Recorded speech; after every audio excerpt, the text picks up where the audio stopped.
Kwanza tuanze na taarifa.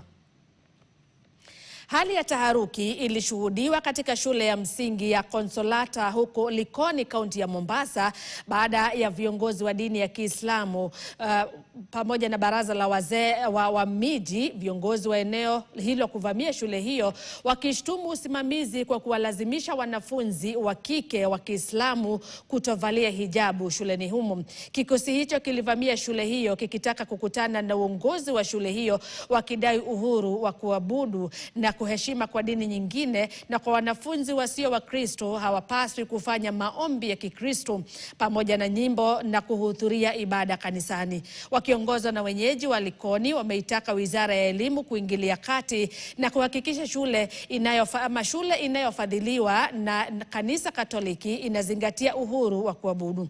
Mwakilishi wa kike kaunti ya Mombasa, Zamzam Mohamed, ameapa kuwasilisha swala hilo bungeni, akitaka Wizara ya Elimu kuingilia kati.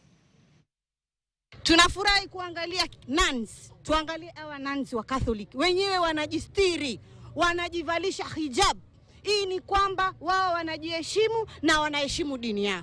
Tunaomba, tunataka watoto wetu wapawe fursa wajistiri kama mabinti wa Kiislamu. Na sisi kama wazazi twasema, iwapo Jumatano na Alhamisi